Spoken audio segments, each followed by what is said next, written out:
할렐루야. 오늘 11월의 첫 번째 주일에 예배 자리에 나오신 여러분들에게 주님의 은혜와 평강이 가득하길 소망합니다.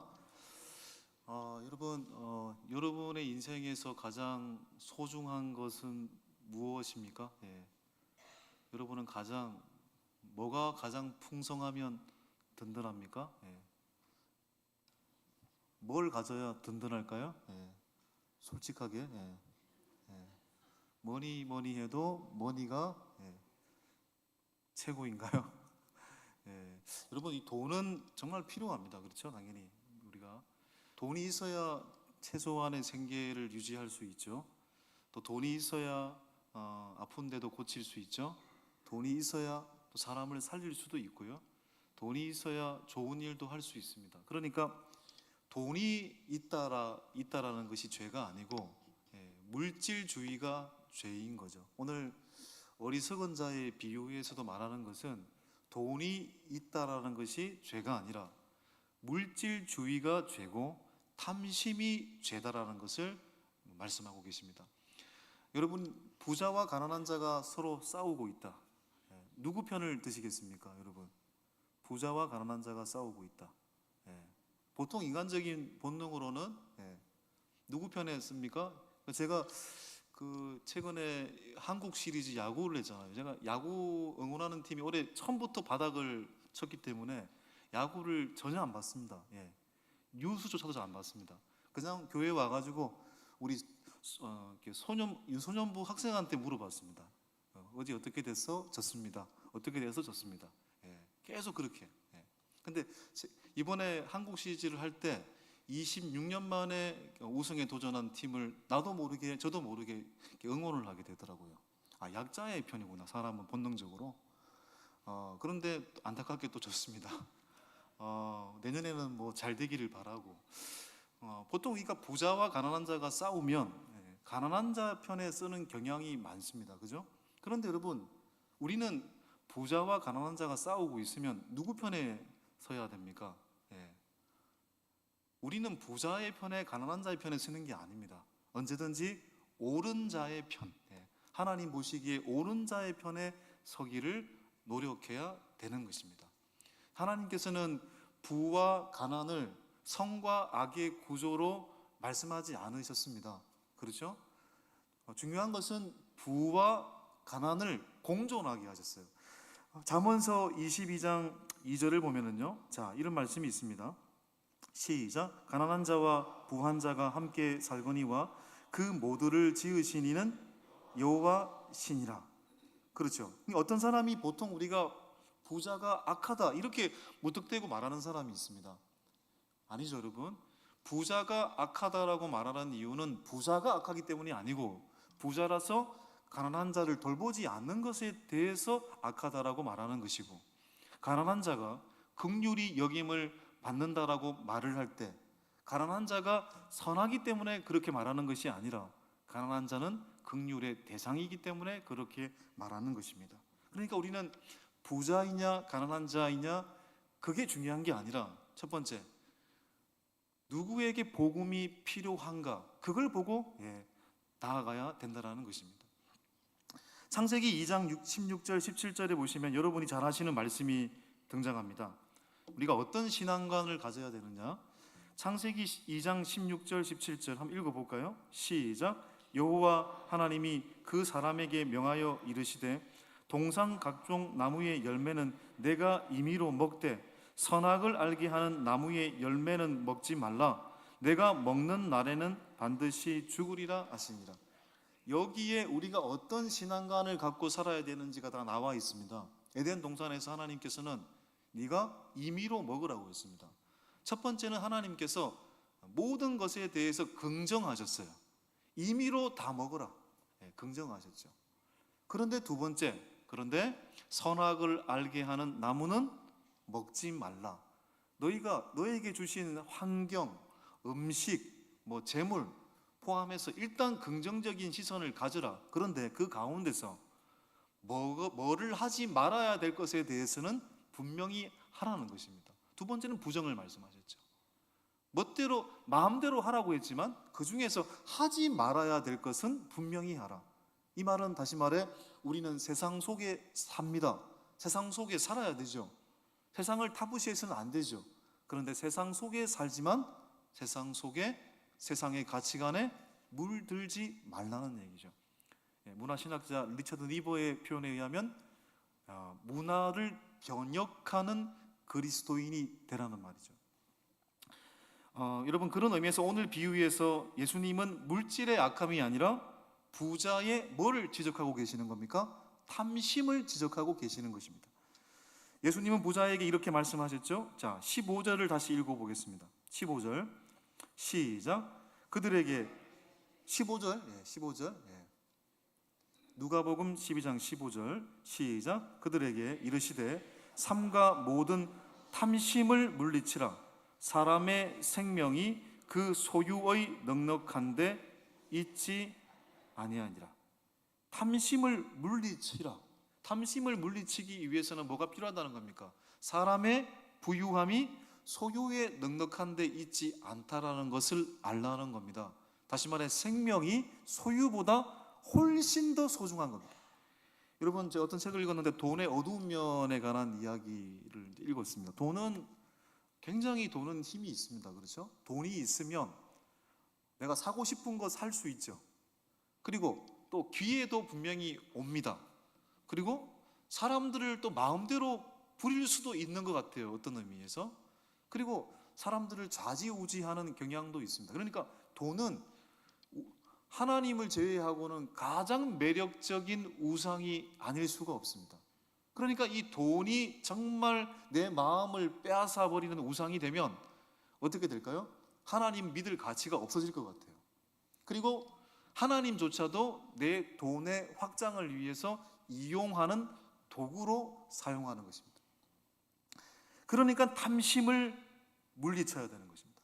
탐심이라는 말이 영어 성경에 보니까 탐심을 물리치라. 물리치다. watch out. 물질에 대해서 조심성을 가져야 된다는 것입니다. 조심성을 가져야 된다.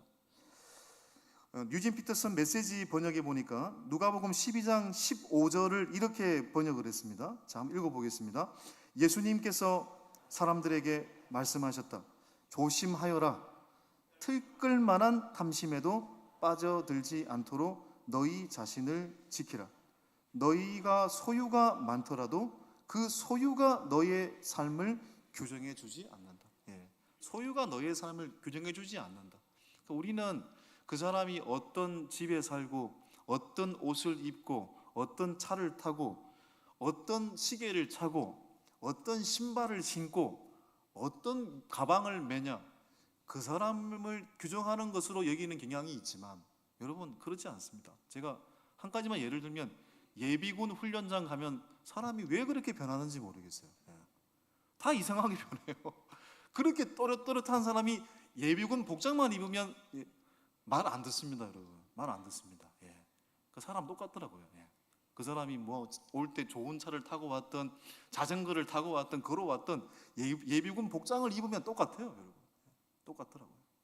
그 소유가 그 사람을 결정하지 않는다. 이 말씀 15절 이후에 16절에 보시면 어리석은 부자의 비유를 주님께서 말씀을 하시잖아요. 여러분, 왜 어리석은 부자는 정말 어리석다라고 평가를 받은 걸까요? 돈이 많은 게 아닙니다. 돈이 많은 것이 어리석다라는 기준이 아닙니다. 돈이 많고 적음이 뭐가 문제예요? 돈이 많다라는 것이 지적받음의 대상이 아니라 그 돈을 나의 창고를 짓는 데만 사용했기 때문입니다. 다시 반복됩니다. 탐심이 문제라는 거예요. 자, 누가복음, 스크린을 한번 쭉 보겠습니다. 12장 17절 시작. 내가 곡식 쌓아 둘 것이 없으니 어찌할까? 내가 18절 내 곡간을 헐고 내 모든 곡식과 물건을 거기 쌓아 두리라. 19절 내가 내 영혼에게 여러 해 쓸 물건을 많이 쌓아 두었으니. 21절 자기를 위하여 재물을 쌓아두고. 부자의 온통 관심은 내 곡간, 내 소출, 내 재물, 내 창고, 나의 보물, 영혼마저도 자기의 영혼이라고 주장하고 있습니다. 그러니까 그의 관심은 온통 재물이고 재물의 많고 적음이 나의 행복을 결정짓는다. 이게 어리석다는 얘기죠. 왜냐하면 자기 만족밖에 모르는 사람이기 때문에 그렇습니다. 자기 만족. 이게 사람이 너무 자기애가 강한 것 좀 조심성이 필요합니다. 물론 나를 사랑해야 됩니다, 여러분. 나를 비하해서는 안 되고요. 충분한 자존감이 필요하죠. 예. 내 몸과 같이 이웃을 사랑하라고 했잖아요. 나는 존귀한 자녀죠. 에베소서 2장 10절 말씀에 주님께서 나를 포엠, 마스터피스, 시로 만드셨고 선한 걸작품으로 만드셨죠. 예. 나는 너무 소중한 겁니다. 그런데 이것이 나밖에 모르는 자기 애가 되면 안 됩니다. 예. 나르시시스트가 되면 안 됩니다. 그러니까 지금 부자는 자기 만족밖에 모르니까 교만하고, 교만한 사람에게는 뭐가 없습니까? 감사함이 없습니다. 또 두 번째, 나의 유한함을 모르고 있습니다. 예. 이렇게 내 곳간, 내 소출, 내 돈, 내 재물, 또 창고 크게 지어가지고 내 소출을 쌓고, 그런데 오늘 밤에 주님께서 나를 데려가시면 그 수많은 재산이 뭐가 됩니까? 내 생명은 내 마음대로 할 수 있습니까? 바로 나의 유한함을 몰라다라는 것이 어리석은 것입니다.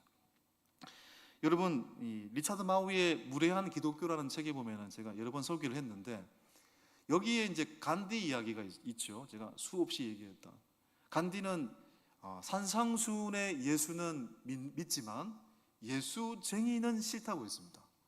그 이유가 뭐냐면 예수쟁이들은 자기밖에 모른대요. 예. 간디 말에 의하면 자기 돈에 대한 욕심이 더 많대요. 그걸 지적하고 있더라고요. 예. 물론 간디의 어떤 유한한 시각에서 나온 말이겠지만 분명히 또 그러는 사람도 존재하고 있으니까요. 무슨 얘기입니까? 예. 재물을 어떻게 사용하느냐, 하나님이 나에게 주신 것을 어떻게 사용하느냐가 정말 중요한 문제다라는 걸 알게 됩니다. 성경은 물질을 소유하는 것이 당연히 필요함을 말하고 있습니다. 그런데 우리에게 두 가지 정신을 가지라는 얘기입니다. 청지기 정신, 첫 번째, 나에게 주신 시간, 나에게 주신 소유, 나에게 주신 생명, 하나님이 나에게 어떻게 했다? 주셨다가 아니고 맡기셨답니다. 맡기셨다.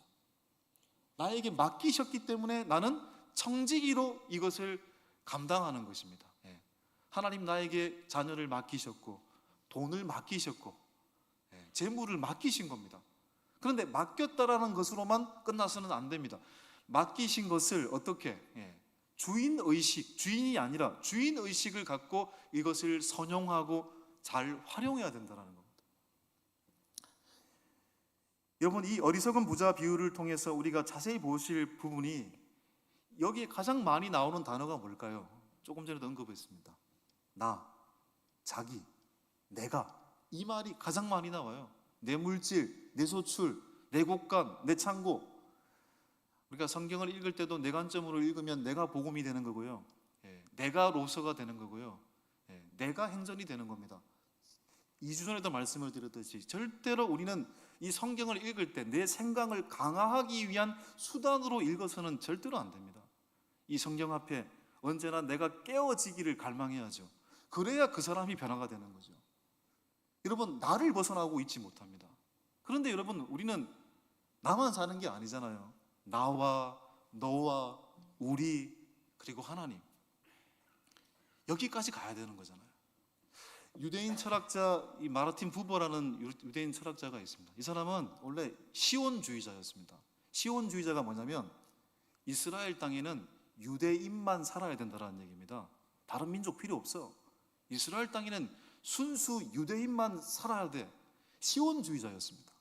그런데 그가 예루살렘의 히브리 대학교에서 교수 활동을 하면서 그의 생각이 바뀌기 시작했습니다.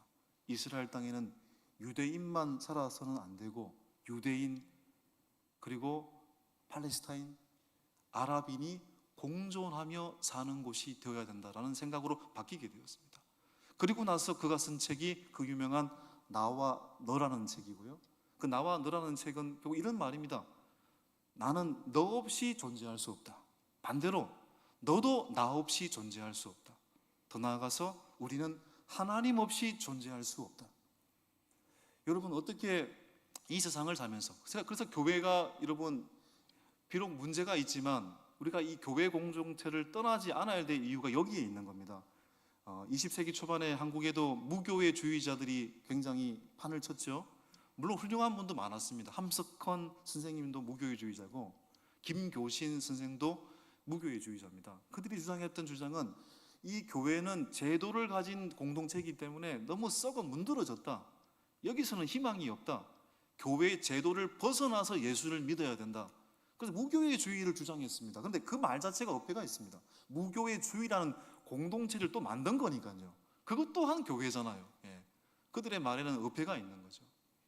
여러분, 하나님께서는 삼위일체 하나님으로 역사하고 계시잖아요. 이건 뭡니까? 우리 또한 공동체를 벗어나서는 하나님을 제대로 믿을 수 없다라는 걸 말하고 있는 거잖아요. 나 혼자 가나안 교회에서 독야청청 주님을 잘 믿을 수 있을 것 같지만 그렇지 않습니다. 너 없이는 나는 의미가 없습니다. 나 없이는 너는 의미가 없습니다. 더 나아가서 나와 너를 만드신 하나님 없이는 우리는 의미가 없습니다. 우리는 청직이라는 사실을 잊으면 도둑이 될 수 있습니다. 예수님께서 누가복음 16장에서 이런 말씀을 하셨습니다. 누가복음 16장 13절 시작. 집 하인이 두 주인을 섬길 수 없나니 너희는 하나님과 재물을 겸하여 섬길 수 없느니라. 마태복음에도 똑같은 말씀이 있죠. 이 말씀을 듣고 바리새인이 비웃었습니다. 이 바리새인은 돈이 많은 바리새인이었습니다. 자, 보십시오. 누가복음 16장 14절에 시작. 바리새인들은 돈을 좋아하는 자들이라 이 모든 것을 듣고 비웃거늘.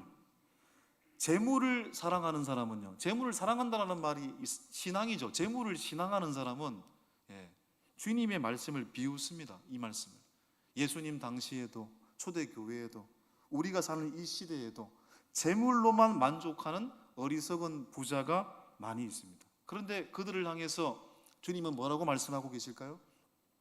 이렇게 말씀하고 계십니다. 야고보서 5장입니다 1절 3절 시작. 들으라 부한자들아 너희에게 임할 고생으로 말미암아 울고 통곡하라. 너희 재물은 썩었고 너희 옷은 좀 먹었으며 너희 금과 은은 녹이 쓸었으니 이 녹이 너희에게 증거가 되며 너희가 말세의 재물을 쌓았도다. 금과 은을 제가 안 갖고 있어서 잘 모르겠는데 녹이 씁니다. 여러분, 자동차도 녹이 씁니다. 제가 바닷가에 살아서 그런데 바닷가에서는 녹이 더 빨리 씁니다. 그렇죠? 더 빨리 낡아집니다. 아무리 좋은 것들도 언젠가는 망가집니다. 돈도 마찬가지 아닐까요? 이런 얘기가 있습니다. 교회를 잘 다니던 의사가 환자를 열심히 잘 돌보고 있었습니다. 이분은 또 크리스찬이어서 교회 의료 봉사도 열심히 했던 사람이었습니다. 그런데 어느 날 우연찮게 어떤 건물을 하나 샀는데 이 건물이 시간이 지나가지고 완전 노른자 땅이 돼가지고 몇십 배를 벌게 되었습니다. 부동산으로 엄청난 돈을 벌게 되니까 이 사람의 생각이 바뀌기 시작했습니다. 아이고, 이 의사 해봐야 돈 얼마 못 버는데. 그 의사, 환자를 돌보는 일을 화창케 여기고 그 의사를 내려놓고 건물을 그냥 팔아버렸습니다. 다른 사람 넘겨줘 버렸습니다. 그리고 본격적으로 부동산 투기업에 뛰어들었죠. 돈 엄청 벌었습니다. 자기 아들도 대학 중퇴시키고 부동산업에 종사하게 했습니다. 돈 엄청 벌었습니다. 그런데 어느 날 아버지와 아들이 같이 타고 가던 자동차가 교통사고로 즉사해서 죽었습니다. 돈 엄청 벌었는데 한 날 한시 자동차 사고로 즉사했습니다. 이 이야기를 듣는 순간 저는 톨스토이의 단편선 빠흠 이야기가 생각났습니다. 빠흠이 해가 지기 전까지 엄청난 땅을 확보했잖아요. 이 땅 전부 다 내 거야, 이 땅 전부 다 내 거야 라고 소리를 치는 순간 어떻게 됩니까? 피를 토하며 꽥 하고 죽었습니다. 그 수많은 재산이 여러분 무슨 소용이 있습니까? 소명을 잃어버리고 사명을 잃어버리고 물질 만능주의자가 되어서 뭡니까? 그 소유에만 관심을 둔 채 살아갔던 이 인생. 그러나 어느 날 하나님이 그의 영혼을 데려갔을 때 그 영혼도 망가지고 그 가족들도 해체가 되고 어리석은 부자가 아닐 수가 없지요. 주님이 이 어리석은 부자 비유를 말하게 된 배경이 있습니다. 여러분 13절 14절이 이 어리석은 부자 비유를 말하게 된 배경이잖아요. 한 사람이 와가지고 주님에게 뭐라고 얘기합니까? 주님, 우리 형님한테 제발 좀 말씀 잘 드려가지고 형님의 유산을 나누어 달라 좀 말씀해 주십시오. 그렇게 이야기를 했습니다. 그때 주님께서 이 사람에게 뭐라고 말씀하셨습니까? 14절 보시면 이렇게 말씀하셨습니다. 시작. 이 사람아, 누가 나를 너희의 재판장이냐 물건 나누는 자로 세우느냐. 뭐라고 불렀습니까? 이 사람아. 이름을 부른 것도 아니고요, 이 친구야라고 부른 것도 아니고요, 이 사람이 이 사람이 이런 투로 지금 말했다라는 얘기잖아요. 주님께서 잘못된 물질관을 갖고 있는 이 사람에 대한 질책인 거죠. 질책인 거죠. 예수님 앞에 인생의 질문들을 가졌는데 이 사람아 언제까지 이렇게 살겠느냐라고 주님께서 질책하는 것이잖아요. 여러분 헬라어로 사람이라는 단어가요 진짜 의미심장합니다. 사람이라는 단어는 안트로포스라는 단어입니다. 안트로포스. 그런데 이 단어는 의역을 하면 위를 바라보는 존재라는 뜻입니다. 하늘을 바라보는 존재. 그게 바로 안트로포스, 사람이라는 것입니다. 사람은 위로 바라봐야만, 위를 쳐다봐야만, 하늘을 바라봐야만 사람답게 살 수 있다라는 것입니다. 탐심을 물리치고 위를 바라보는 존재가 되어야 우리는 주님의 친구가 될 수 있습니다. 돈을 갖고 주님을 쫓아갈 수 있습니다. 그러나 탐심을 가지고는 주님을 따라갈 수 없습니다. 그러므로 오늘 여기에 모여있는 우리 한 분 한 분은 이 사람아, 이 사람아 이렇게 불려지는 사람들이 아니라 내 사랑하는 친구야, 정말 네가 잘 살았구나 라고 그 말을 들을 수 있는 주님의 충실한 정직이들 될 수 있기를 소망합니다. 하나님에 대해서 부유한 자로, 그래서 진정한 부한 자로 살아가시는 은혜 있길 주님의 이름으로 축원합니다. 이 시간 함께 바로 우리 성찬으로 나아가도록 하겠습니다. 보혈을 지나